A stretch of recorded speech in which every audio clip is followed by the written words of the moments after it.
That's it? That's okay? Project engineer. Okay. That's the first one. Okay, good. Let me,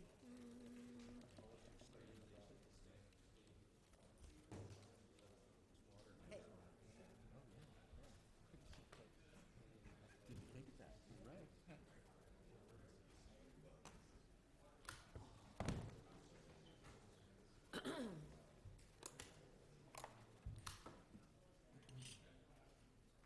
All right, we'll return to open session. Board met in closed session, and first of all, I'll address item B on the agenda, item 4B. We did give direction to legal counsel regarding the water right application proceeding that is scheduled next month for January 18th and 19th. To avoid confusion, that water right application is completely separate from the proceedings that are taking place tonight in relation to the agreements that are under consideration. We want to thank you all for your patience during the numerous sessions that have brought us to this point, and we're now ready to consider a package of 5 agreements that have been proposed. In a few minutes, the agency staff will outline each of the agreements.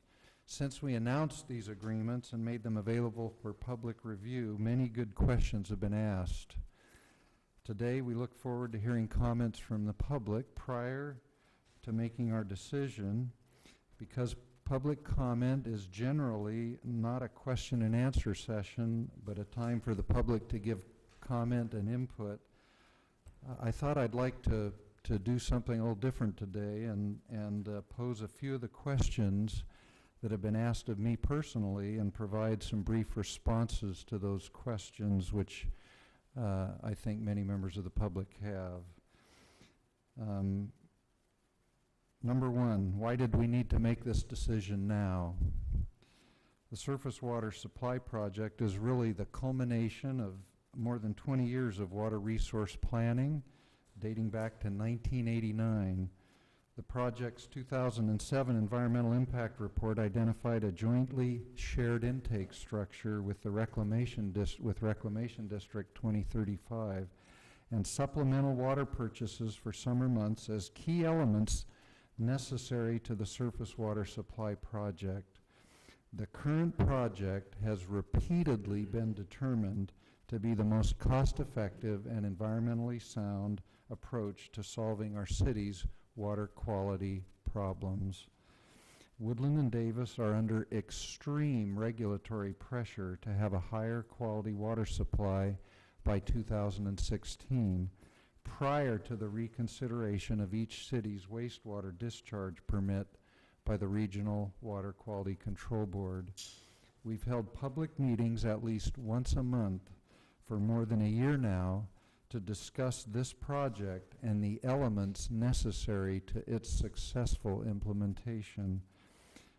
In order to proceed with design and meet the 2016 deadline, the agency must determine the intake site on the river. The intake agreement with RD 2035 that's to be considered today is also tied to the water right purchase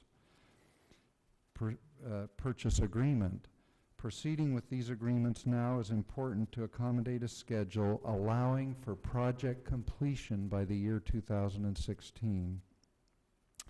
An attorney for Tri-City has been quoted as publicly stating that his client's contract to acquire a majority share from the ranch's current owner, Conaway Preservation Group, extends only through the end of December. That's a quote out of the Sacramento Bee. With the City of Woodland in a furlough period until January, today was the last date that we felt it was possible to conduct a meeting prior to next year. We appreciate Mr. Devon being here to open the building and make this possible. Question number 2, has the agency provided enough time for public review? The proposed agreements have been available to the public for a full week. We've made a concerted effort to share news of our negotiations and the proposed agreements with the local and regional media. as well as local blogs. As a board, we are committed to transparency and have tried to give as much time for public consideration of the agreements as we felt was humanly possible. Question 3, does the Conway Ranch really have enough water to fulfill our agreement? That's probably the most frequent phone call I've gotten. Conway Ranch's primary water right license, which was issued in 1930, has a 1919 priority date and confirms that Conway has the right to divert water from the Sacramento River during April through September of each year at rates up to 120 cubic feet per second. Conway Ranch also has another water right license, which was issued in 1959 with a 1947 priority date.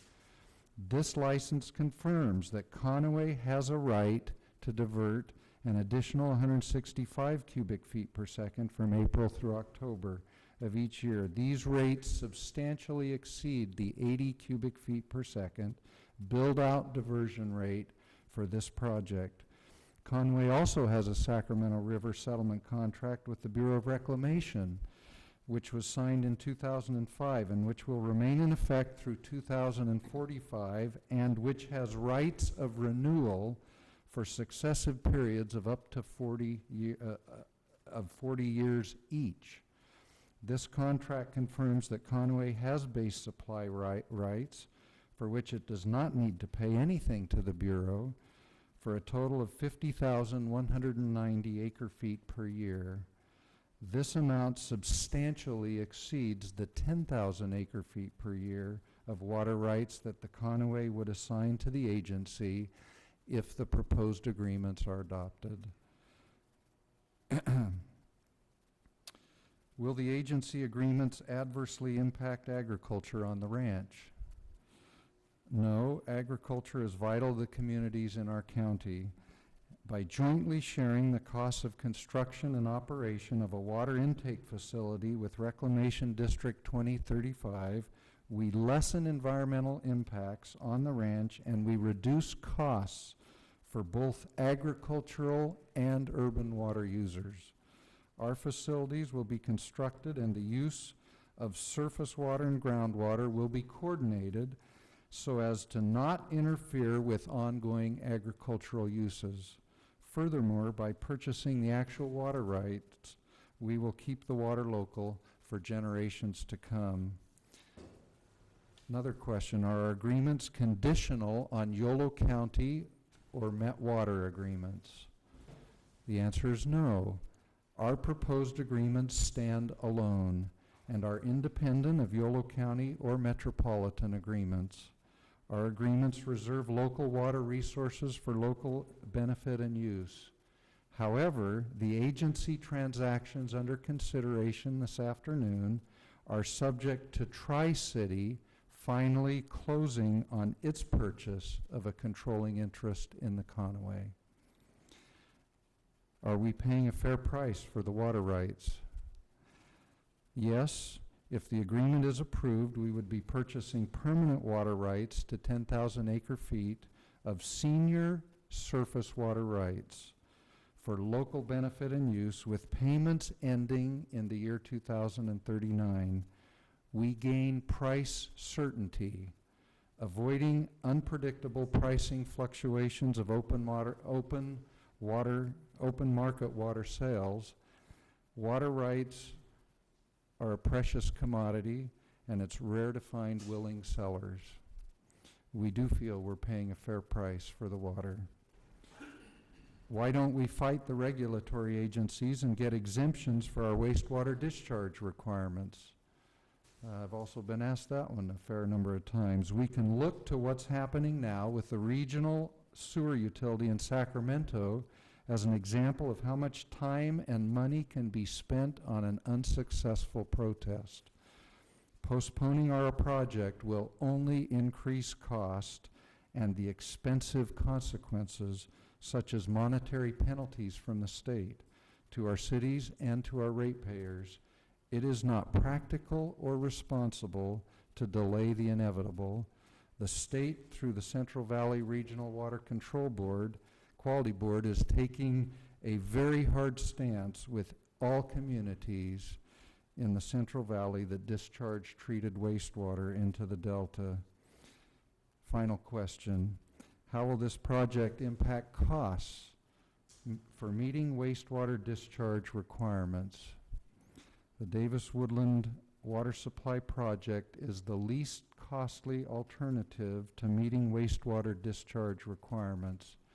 It's been clearly outlined in the EIR.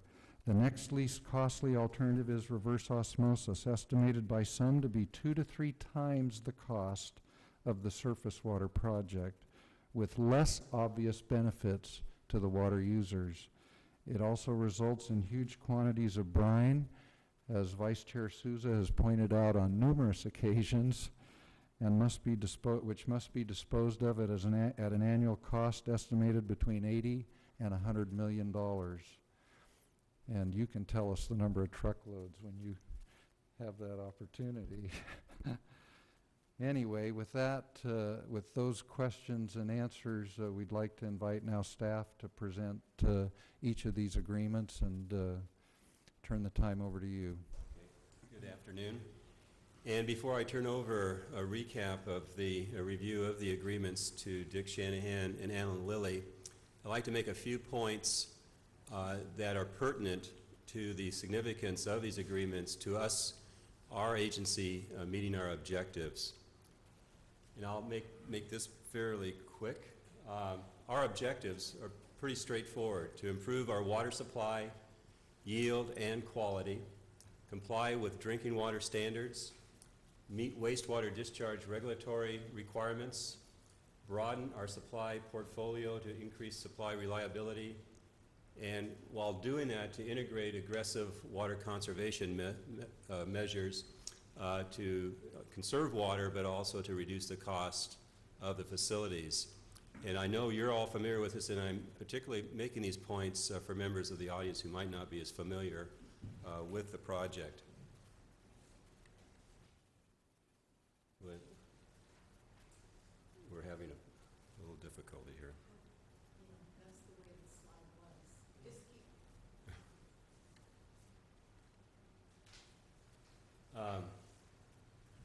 Okay. So much for that. What I was going to show you were the regional facilities, and the regional facilities include the intake facility, and the preferred site was the Conaway, or the RD 2035 intake. Also entails raw water pipelines that traverse the Conaway Ranch to our water treatment plant, and then pipelines heading southward to Davis. Those constitute the regional facilities, and much of those facilities really are on the Conaway Ranch. And as well as our water supply, water rights would be taken right adjacent to the Conaway Ranch. So the Conaway Ranch has a great deal of influence on our project. The Conaway Ranch is bordered between Woodland and Davis, and just east of the Sacramento River, which was one of the slides we would have shown here.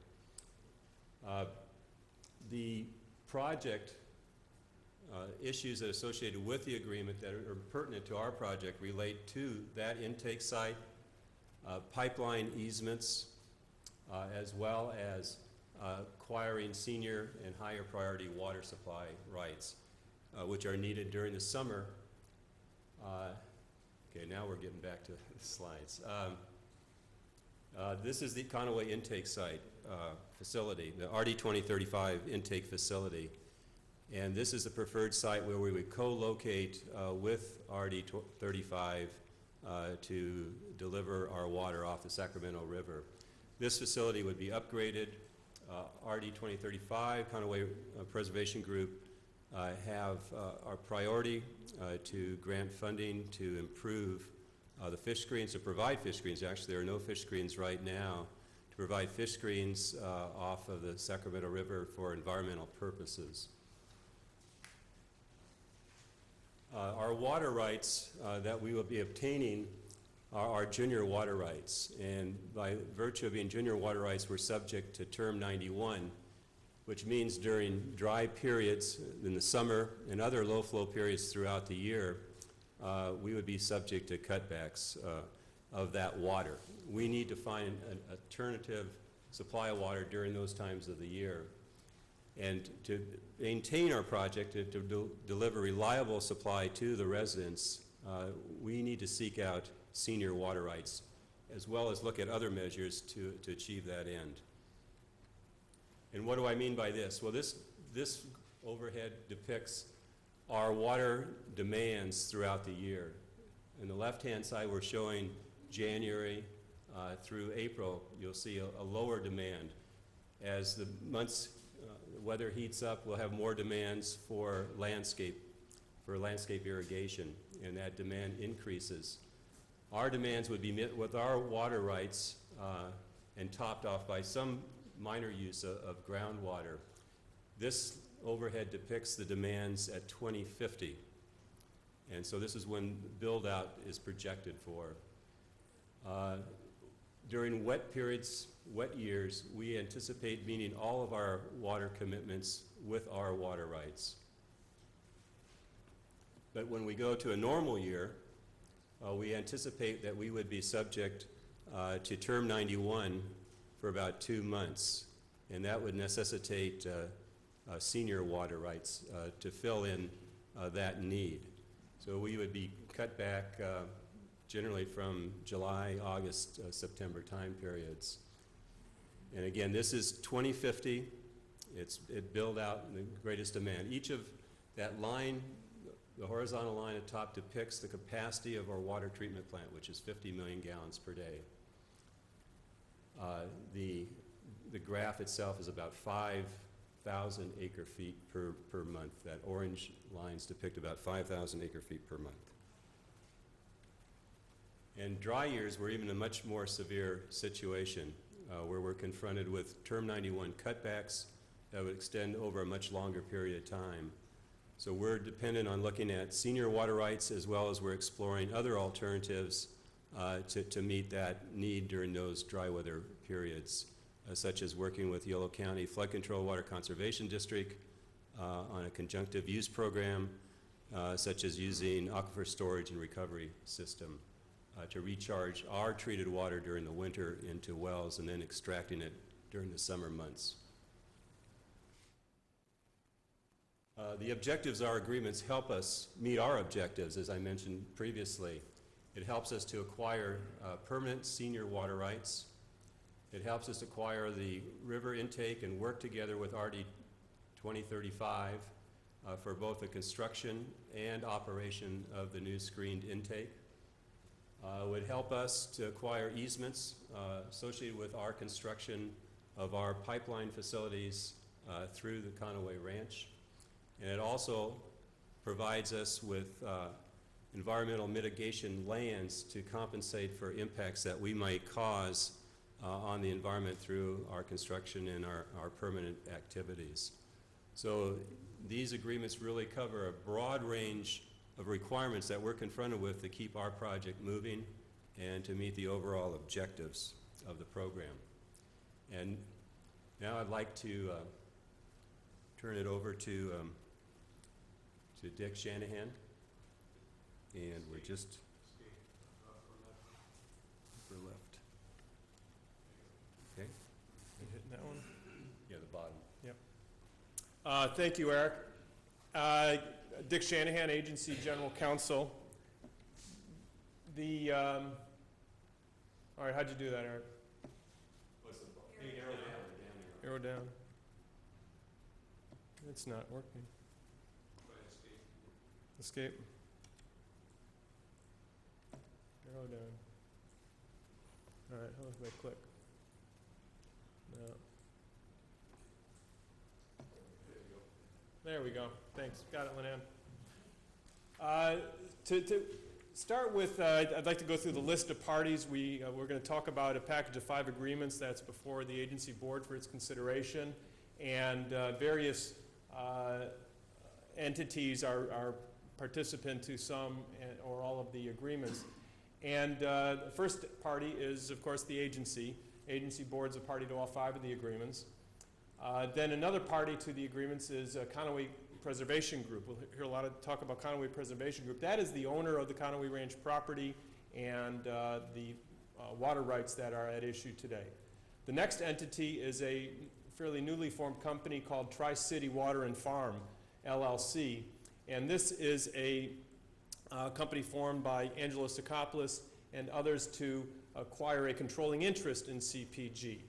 And its Tri-City's principal purpose is to buy out a certain number of the owners of Conaway Preservation Group, so Tri-City would then be in control of what we call CPG.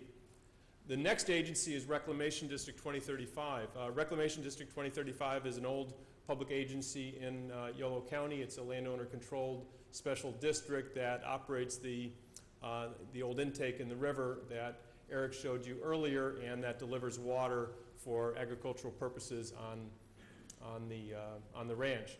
And then lastly, the cities of Davis and Woodland are participants in some of the agreements. For staff, we recognized the need to do a transaction with CPG going back quite some time. In fact, staff has been negotiating with CPG since before the formation of this agency, and for many months, over a year, we made little progress. We were contacted by Tri-City, and I believe it was September of this year, and since September, with Tri-City's proposal to acquire a controlling interest in CPG, we made what staff views as very good progress towards these agreements. And we now have before you a package of 5 proposed contracts that I will talk a bit about 1 and 2, and my partner Alan Lilly will talk about 3, 4, and 5. But the first agreement is a joint diversion and intake agreement with RD 2035. The second agreement is a real property agreement by which we acquire land and rights of way. The third one is the water right purchase agreement, and then 4 and 5 are essentially identical agreements, and installment purchase agreement, one with each city. As to the intake agreement, the plan is discussed in the 2007 EIR and being considered for some time now is to do a collaborative venture with RD 2035 over the design, construction, operation, and maintenance of a new intake that would serve both the 2035 agricultural needs as well as the agency's municipal needs. This agreement is very much a marriage, if you will, between 2035 and this agency over a collaborative venture that would go on indefinitely. The intake design would be designed for 400 CFS diversion. RD 2035 would have the larger share of that of 320, and our share would be 80. Here's a slide. It's hard to read, but it helps to demonstrate a key component in the intake agreement. And the colors, the blue and the orange and the green, help show an important premise that we had in developing this agreement, and that is to break out the project design into common facilities that are necessary for both parties as well as separate facilities. And the blue that you see on the right side of this diagram are the facilities that are essentially in the river. There will be a new intake structure in the river and a fish screen in the river that will be a common facility operated jointly for the benefit of both parties. Then once we come up out of the river and onto the landside facilities, there's going to be a separate set of pumps and motors and meters and other associated facilities for each party. The orange facilities would then go off into the RD 2035 main canal system, and the green facilities would be a set of pipelines that would then come across Conaway Ranch towards our new water treatment plant. So in terms of how the cost is going to be paid for in the intake agreement, for the initial capital costs of design and construction, 2035 would pay for its separate facilities. It then would pay 80 to 100% of the common facilities, and it's anticipated that a key component of the intake agreement is it's a significant cost for 2035 that it's hoping to fund from the California Department of Fish and Game and Federal Bureau of Reclamation grant funding. Those agencies have a long recent history in the state in terms of assisting with screening of unscreened agricultural intakes on the Sacramento River, and the hope and expectation is that similar substantial grant funding for the ag portion of this intake will be obtained from those agencies. The agency's participation then would be the agency would pay for 100% of its separate facilities. As an enhancement for the grant efforts, we have proposed paying a 5% local share to help enhance grant funding efforts. And because we would be participating in the common facilities, it's likely that we'll have to pay up to 20% of the costs of the common facilities. We anticipate paying for our share of the capital costs from future bonds to be issued by the cities or the agency.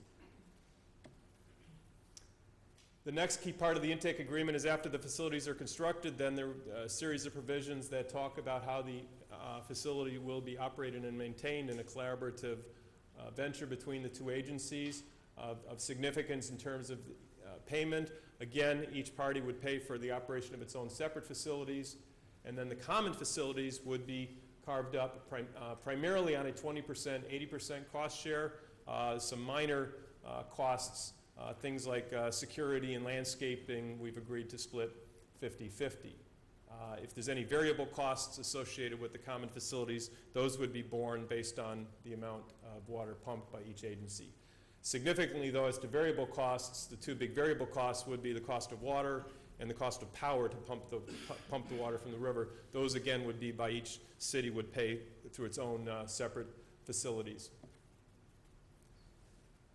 As we talked about earlier, the intake agreement is premised on successful grant funding. If the grant funding is not successful, then the agreement may not be the most cost-effective approach for this agency to pursue.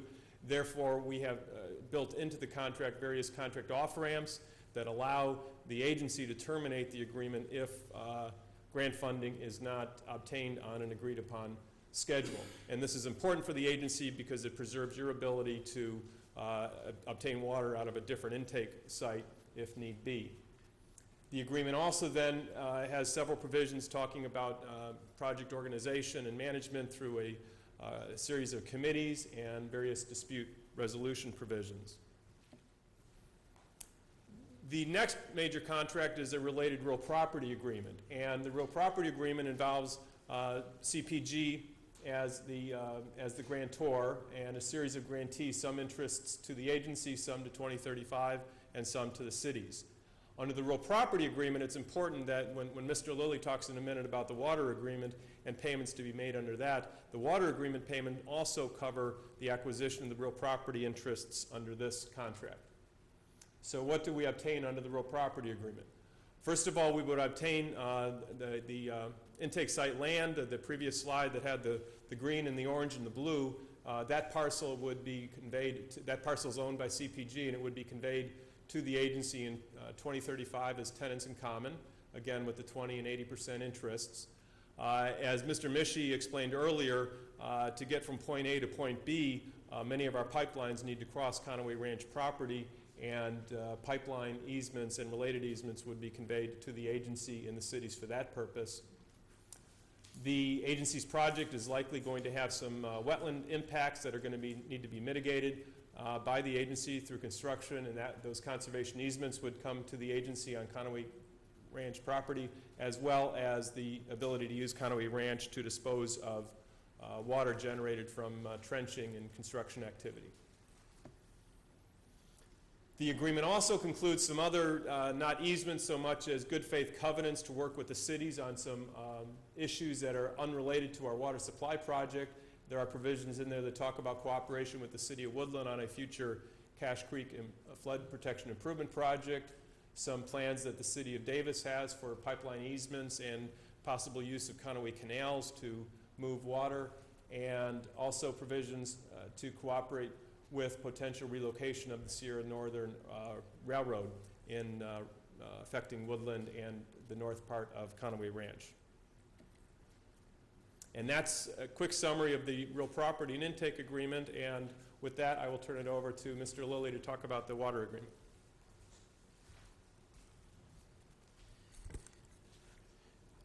Good evening. I'll go through these fairly quickly. As Dr. Marble said in his comments a few minutes ago, Conaway Preservation Group has some very senior and very valuable water rights. For our agreement, the first water right license, 904, has a 1919 priority date. authorizes diversions through April through September. The backup water right for October, which is confirmed by license 5487, has a 1947 priority. The Bureau of Reclamation entered into a Sacramento River settlement contract with Conaway Preservation Group in 2005, very similar to contracts entered in with many other diverters along the Sacramento River. If it's renewing a prior contract, and as Dr. Marble said, provides for subsequent renewals as well. Conaway has a long history of diversion and use of the water, which used to perfect the rights, and probably the most important bullet point of all for today is these water rights are not subject to the Term 91 that Dr. Mischie talked about earlier. Under the water agreement, the agency would buy a portion of Conaway's senior water rights, 10,000 acre-feet per year, with an effective date of January 1, 2016. Because of the way the Sacramento River settlement contract is structured and our agreement with Conaway is structured, proposed agreement is structured, a maximum of 7,500 acre-feet per year of that water can be used July through September. We, particularly in consultation with West Yost Associates, determined that we could live with that because while the bulk of the diversions under this project will occur in July through September, there still are significant demands, particularly in the drier years, often in June and sometimes in May and sometimes even in October. So the usage with this 7,500 acre-foot per year restriction is about the same as if we did not have that restriction. A little bit less, but not significant. This assignment does have to be approved by both the State Water Resources Control Board and the Bureau of Reclamation, and it's up to Conaway to get those approvals, and if they cannot, the agency is not obligated to make the payments. If they can, the payments are $2.6 million per year for 24 years, annual increases of 2% per year after 2016. And then after those 24 years, the agency would own the water rights free and clear. People have asked, is this a good deal? And this is a very complicated question because there just are very few transactions like this that are going on in California. That went one too many. Let me see if I can back up. Are these out of order? Whoops, we lost one. I'm sorry. I'm not quite sure why, but we lost one. But I'll just go over it. We looked at the present value of the payments that the agency would make to Conaway under this agreement. They come out to between $4,700 and $5,600 per acre-foot per year of water right, depending on whether you discount it back to 2016 or to 2010. They're not exactly the same, but the most comparable deals that we are aware of, in 2007, the Thomas Central Mutual Water Company entered into an agreement with another company owned by Angelo Sakopoulos, where the total value of the CVP project water in that agreement was $5,200 per acre-foot per year of water right. Now, you often hear the figure $4,000 per acre-foot for that transaction, but under that transaction, it's for project water, and the buyer will have to continue to make annual payments to the Bureau of Reclamation for the water. And we calculate the present value of those payments is another 1,200 acre-feet. So that's how we get to 5,200 acre-feet for that. The other recent agreements, Dudley Ridge Water District, some landowners within that district, which is down in Kings County, agreed to sell portions of their state water project, what's called Table A contract water. It's fairly reliable water, but not as reliable as the Conaway water. Factoring in both the purchase prices and the amounts that are paid for the DWR water charges, those sales ranged in the order of $6,750 to $7,350 per acre-foot per year of state water project water. Now, neither of these sales is exactly comparable. The Natoma deal to Angelo Sakopoulos' other company has not been completed, and it was made at the height of the real estate boom, so it's not clear whether that will actually go forward under current economic conditions. The Dudley Ridge water being south of the delta, historically because of the lower supply and higher demand, south of the delta water has historically been more expensive than water north of the delta. But they're the best we have, and they indicate that we are in the ballpark of what permanent water transactions are going for these days, in the recent years anyway. We also looked at it another way, just looked at the amount of water that the agency is likely to divert and use under these slides in perpetuity. We won't be able to use the whole 10,000 because there will be some wet years, as shown on Dr. Mishi's first bar graph, where the agency doesn't need this water. But looking at the amounts that we anticipate the agency will be able to divert and use under this water right, and converting that into an income stream for basically going on forever and discounted to 3% per year. We developed a range of $200 to $240 per acre foot for the value of that water. And just to put it in perspective, in recent years, the one-year sales of Sac Valley water, $175 per acre foot 2008, $275 2009, $250 in 2010. So again, we believe we're in the ballpark. This isn't a steal for us, and it's not a steal for Conway. We think we're roughly in the ballpark of where the market is. Other considerations probably are just as important for your factors. As Mr. Shanahan has mentioned, as part of the package, the agency will obtain a right to share with RD 2035, a joint intake facility. 2035 has made it pretty clear they're not willing to do this sharing unless we agree to the water sale with Conway as part of the package. The joint intake does represent cost savings. West Jost has estimated potentially $6 to $8 million over having to go it alone, assuming that the grant funding comes in. And the permitting is simpler for replacing an existing facility versus for building a new facility. Mr. Shanahan has explained we also get the pipeline easements as part of the package at no additional cost, and it certainly is valuable to avoid having to do an eminent domain action to get those easements down the road. And probably the most important thing, as Dr. Mishi and Dr. Marble have both mentioned, is there would be a permanent assignment of the water rights.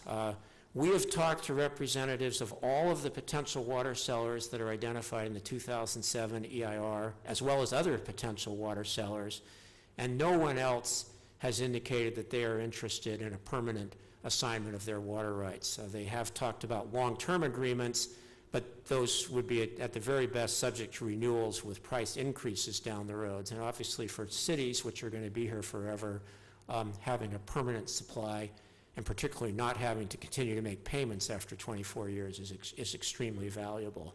One of the other benefits, probably more political than legal, is this does keep the water in Yolo County. As a matter of fact, it keeps it being diverted in the Sacramento River at almost exactly the same place it has been in the past, about 100 feet down, a couple hundred feet downstream. To wrap this up, I'll just mention the way that since the agency is funded solely by payments from the two cities, which are financed by their water revenues, the way that the city attorneys structured this with their bond counsel and with CPG's attorneys is with two proposed installment purchase agreements. The agency will sign, if it approves this package, would sign one purchase agreement with each city. Those basically provide the security so that Conway can have a certainty that there is, in fact, a city with a revenue source backing up each of these income streams. And then finally, the details of those, they would be the percentages as specified in the Joint Powers Agreement, 46.1 for Davis and 53.9 for Woodland. The payments are guaranteed from the city's water enterprise funds, not from any other city revenues. And to complete the package, the agency would assign to CPG the agency's rights to receive payments from the cities under these agreements. So it's a whirlwind tour through a package of complex agreements, and we'll all be glad to answer any questions if you have any. Let's bring it back for any questions from board members.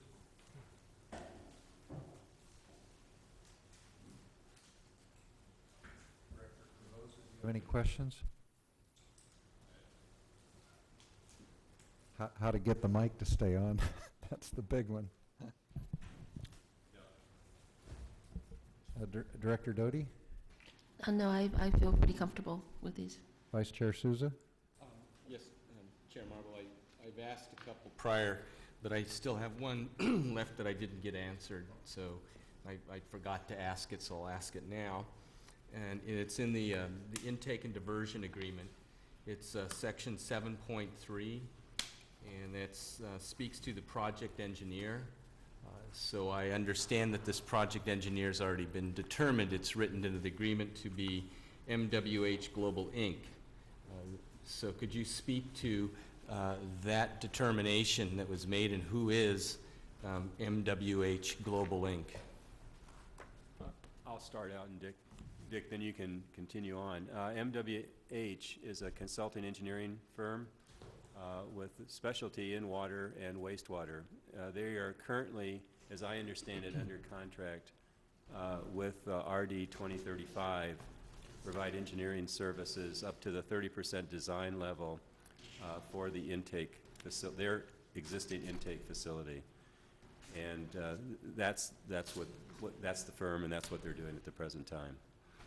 It's our understanding is that RD 2035 would desire to continue the use of MWH in that role. And the payments to this company for coordinating, as I understand it, coordinating activities on the intake facility, how will those payments be made to MWH Global Inc.? Dick, do you want to answer that? One of the things that was important in the agreement is if the agency becomes a participant in the intake project, is we become a party to the MWH Engineering Services contract. So there would be a three-party agreement between the engineer, RD 2035, and the agency that we would be a client of the engineering firm, which is important to us. The payments, as they have been, would probably continue to be paid through 2035, and we would be subject to our cost-sharing obligations consistent with the capital cost shares in the slide I mentioned earlier. And one thing I would just add is it's important to understand that 2035 has already been involved in a fish screen replacement installation project, and we're kind of piggybacking on that project, and this has been their engineer for some time, and West Yost is aware of and comfortable with the selection of MWH. And then the last question, because I gather we will, as a board, determine who is our representative to the project committee? That has been pretty well specified. Dick, do you want to? Yes, the agreement gives full flexibility to the agency board to decide who's going to be on the managing committee and the project committee. Staff has some ideas on how that ought to structure, and if these agreements are passed, then staff would probably be coming back to you in January or February with an agenda item to discuss and consider those appointments. The idea is the management levels are going to be more sort of staff-related, policy levels going to be sort of more senior, and we've got some thoughts on recommendations to the board, but that'll be coming back to the board. As I read those two sections, there is one member of the project committee, and then there's one of two to the management committee. And I was gathering, at least from reading it, that it was going to be something like our general manager, who would be the appointee to the project committee, or to our engineering consultant, someone that, because many of those decisions will be engineering related, at least through the intake facility. No, that's correct. We've had discussions as to who should be on which committee, and we'll be bringing those to you, but your suppositions are pretty close. Okay, thank you very much. Okay. Very good. I've had all my questions answered prior to this meeting, so I'm ready to go. Do we have, Lynanne, any cards that have come forward from members of the public that have asked to comment? No, I haven't received any. Does anybody have cards out in the audience? They may not have known. Do we have any members of we do have cards out in the foyer if there's any member of the public that wishes to comment. And if you don't want to fill out a card, you're welcome to come forward and state your name and where you live, and We'll give you 3 minutes to make a comment. That's fine. Come right on up and let us know your name and where you're from. I'm Teresa Geimer. I live in South Davis. Huh? And I did actually kind of skim through the EIS, or maybe it was just an EIR, but anyway. And I do like this much better than doing one-year transfers because of what was shown there, the cost could be getting ridiculous. So I just really had questions, but since we can only comment. You can state your questions, that's Okay, fine, but the things that I just wanted to make sure about were, because I'm used to water transfers, I'm not used to hearing about actually purchasing a water right. So one of the things that I was glad to see is that the fact that the approval of the State Water Resource Control Board and of reclamation is going to be done before the deal goes through. And so that also makes me think that this is some of the base supply that is under the reclamation contract that Conway Ranch has. And so if that's the case, that also is very comforting to me too, because that's a good water supply. And if it isn't with reclamation's base supply there, if it's a supply, my concern is that with water rights, if you don't use your water right, you can lose it. And so if Conway Ranch has, 100,000 acre feet and they've only been using 80,000 and they're selling us now part of that 20,000 that they've never used before, then my comfort level is a little less. But I'm sure that, you guys are looking into that, but that's just one of the things I wanted to bring up. But I think this is much better. I like the idea that it's out and out purchasing the water right, and I support it. thank you. We have any other members of the public that wish to come forward? Seeing none, I think it'd be fine, Alan, if you wanted to comment on the water right issue. I know it's been a question more than one of us have asked, so that would be fine to comment. It's definitely base supply. Ms. Geimer is correct. Her first, it's what she hoped it would be. In fact, it's base supply. And as far as the question of the historical use, we believe there's good evidence of historical use, but that risk is on Conway. It's not on the agency, because the Bureau and the State Water Resources Control Board obviously will carefully scrutinize that. And unless they give their approvals, the agency's payment obligations don't start. So. And if they do give their approvals, that means they've confirmed that the water rights are in fact valid and can be assigned to the agency. Very good. We'll bring this then back for any discussion that the board wishes to have. And are we going to need motions on each agreement separately, or do we need motions on No, the there's package? a proposed resolution in the board's agenda packet. If the board is comfortable and supports the staff recommendation, then an appropriate motion would be to move approval of the resolution. Any additional comments? Chair Marble? Do you want to move the approval? I would like to adopt the resolution approving the following agreements related to the purchase and acquisition of water rights, land and easements, and the joint development of a river intake diversion and fish screen facility for the water supply project. First one is a water agreement with Conway Preservation Group, LLC, and Tri-City Water and Farm, LLC, installment purchase agreement with City of Davis. 3, the installment purchase agreement with the City of Woodland. 4, the agreement for conveyance of real property and easements with Conway Preservation Group, LLC, and Tri-City Water and Farm, LLC, and Reclamation District 2035. And 5, the Sacramento River Joint Intake and Diversion Agreement with Reclamation District 2035. I'll second. All in favor? Aye. Any opposed? None. Motion carries unanimously and historically.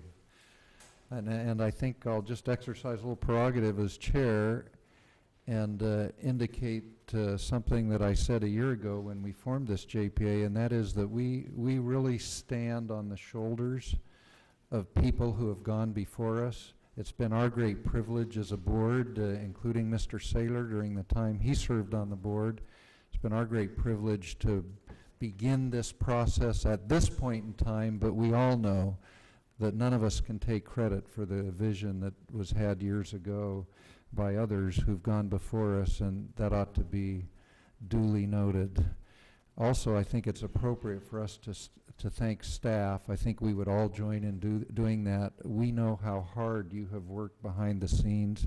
This hasn't happened in just a week or a month. This has been going on a very long time. The negotiations have gone on with the present individual who is proposing to buy the Conaway since September, as you indicated, but we've been in negotiations for over a year with CPG on these issues, and this is a great occasion and one that will be of great benefit, we believe, to not only our communities now, but generations to come. So we thank you all and appreciate your diligent efforts.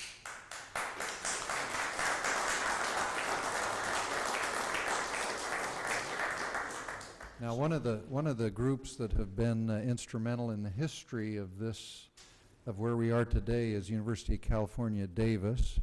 We have before us item 7, and Mr. Shanahan, do you want to take that, or? Yes, sir.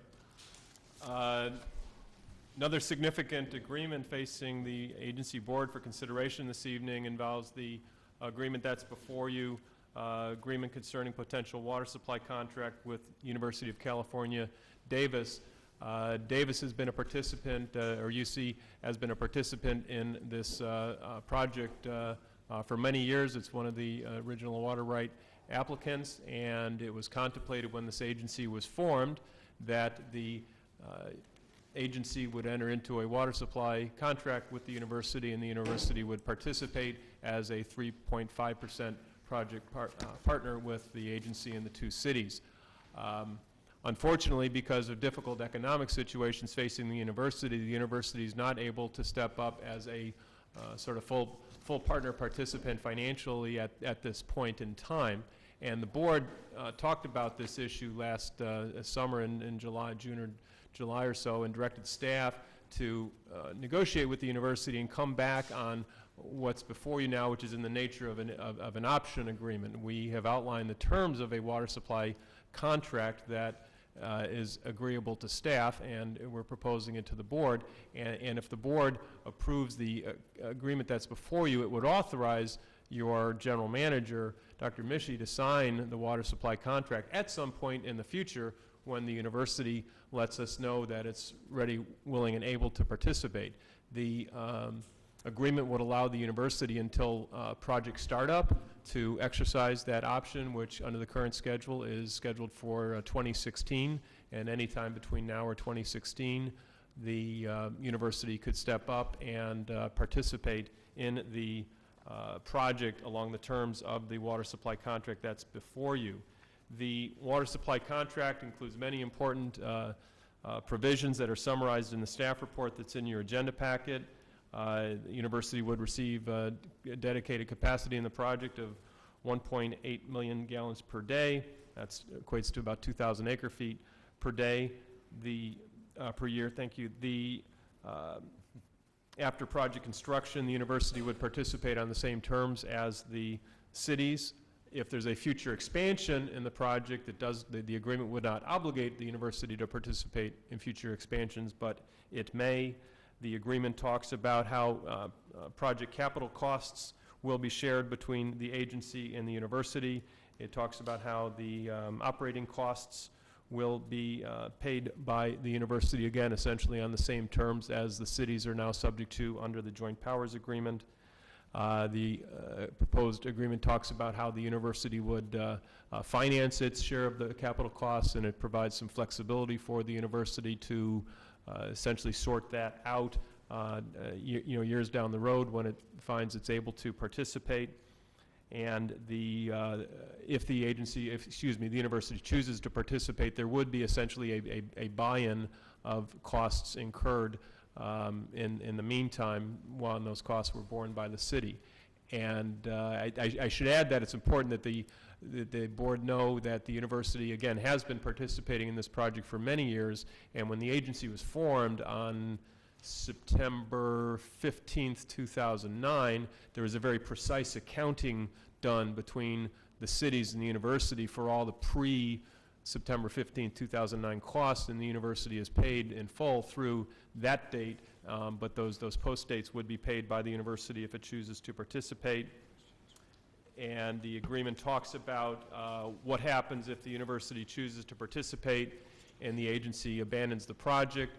And we also talk about address some concerns the university had about what happens to the water right application and water right permit if, for whatever reason, our project does not go forward. And we've tried to add contract provisions to address the university's concerns along those lines. Those, again, are just hitting some of the high points in the contract. The contract's in your packet, and I'm available to answer any specific questions you might have on it. And I also see that Mr. Phillips, Dave Phillips from the university, is in the audience, and he may be available to answer questions as well. All right. Any questions from the board? Director Cravoza? Just one question, which is, and I may have missed it or gotten lost in the agreements a little bit, but it says that the UC Davis is going to be requested to assign its interests in the water right application to the agency, and that's an application with the city of Davis. So has that happened? And actually, I'm thinking forward to the end game. If the university does not participate ultimately in the project, where is that application right coming to rest? That's a good question, and I should have added that in my staff report. The university is ready and able to assign that water right application. It's awaiting approval of this contract. That would be obligation number one on the part of the university, to make that water right assignment to the agency in the very short term. Okay, but we're going to the State Water Resources Control Board in January on a bundle of rights. So is that university right bundled with what we're going to do in January? That is basically correct. You're jumping a little bit ahead to agenda item 8 Yeah. in more detail, but basically you're correct. But the university's right is bundled with the city's right. That is... The city has assigned its right to the agency. The agency may, in its next item, accept that right. And as we do all of that, that university right is all bundled up with what we're about to accept? Yeah. Paragraph 2 of the proposed agreement with the university says, upon execution of this agreement, the university agrees to assign all of its right, title, and interest in the pending water right application to the agency. So we expect that if the agency board of directors approves the agreement with the university tonight, that the university will in fact deliver that assignment to us tonight. Great. And Mr. Phillips may want to comment on that too. Right. But then even if the university were to decide not to participate in the project, say we get to 2017, the university has decided, no, we're good. By virtue of this agreement, that right has come to the agency and stays with the agency. Correct. Perfect. Okay. You need a motion to approve the item then? So moved. Yes. Second? But before you act, you might want to see if there's any public comment. Oh, good. Thank you. Any public comment? Seeing none, we have a motion and a second. And Mr. Cravoza is going to abstain. All in favor? Aye. Opposed? None. Motion carries. Just for the record. Yeah, that'd be good to, not everybody knows where you work, so. I'm abstaining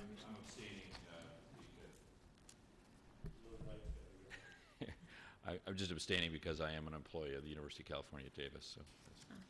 Very good. We'll move to item 8. Dr. Marble, I'll be glad to present this item. I think I have the honor, except for maybe Jim Yost, of having worked on this project longer than anybody else. And in fact, in 1994, I worked with the Yolo County Flood Control and Water Conservation District to file the original application for the water right permit with the State Water Resources Control Board. As discussed in the agenda package, the Yolo District had always intended that this application be for this project. It was never intended to be for any other purpose. And in fact, in 2001, by the time the cities were ready to go forward, the Yolo District did assign all of its interest in the application to the two cities and the university. At that time, we go over history very quickly, Woodland was looking at developing its own project, and Davis and UC Davis were looking at developing their own project, which would have had water diverted in West Sacramento and conveyed across to Davis and UC Davis. So the Yolo District's request to the State Board, which was supported by the cities and the university at the time, was to split the water right application into two parts. So that's why, in case you're all wondering, why we have applications 30358A and B. Well, obviously, fast forward to today, for a variety of reasons, the cities ultimately concluded it was better to work on a joint project, and there's therefore no longer reason for the applications to be split anymore. So the plan is to have them all assigned to the agency, and potentially down the road, they could even combine them back into one. We have received signed assignment forms from the two cities. I've actually filed those with the State Water Resources Control Board. My understanding from Mr. Phillips is that the university has its signed assignment form, and now that the agency has approved the contract, if the contract is signed, they will give us their signed assignment form as well, and we'll file that with the State Water Board as well. So then all of the interests in the applications will be assigned to the agency. Just to wrap it up, we did ask for the agency to adopt a resolution formally accepting all these assignments, and that's the resolution that's in Agenda Package 8. So I'll be glad to answer any questions, but that's a quick whirlwind tour through 17 years of history on the water right applications.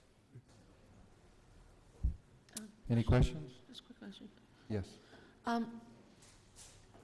This is assigning them as separate water applications, not separate rights applications, not trying to rejoin them. That's sort of a yes and no question, so let me elaborate a little bit. I was very careful through the years to make sure that each application still lists both cities and the University of California in the authorized place of use. So there might be some confusion on that. One application is not just for Davis and the other one just for Woodland. And the reason I did that is it makes the recombination that we're looking at soon down the road much simpler. So if these are both, if all the interests are assigned to the agency, even if the State Water Board issues two permits, either one of those permits will allow the diversion and use of Sacramento water for use at either city or the university. They're both, so it's really at that point they become somewhat redundant, or not redundant, but they both authorize the exact same thing, so we can combine them later. I think that answered your question. I hope so. So on January 18th, which, are we looking at both water right applications? Correct. Yeah, and the reason I don't want to confuse that hearing, we've worked so hard to get that hearing, we don't want to do anything that would delay that hearing. Exactly. So at that hearing, I'm going to ask the Water Board to issue two permits, one on each application, and then down the road, it will almost be ministerial to combine them. And they may ask, do you want to have them combined? Of course, I'll say yes, but I don't want that to be an excuse for any of our opponents to delay the issuance of the permit. So that's why I'm doing it that way. That was my concern also, thank you. Very good. Any comments from the public? Seeing none, we'll entertain a motion. I move the item.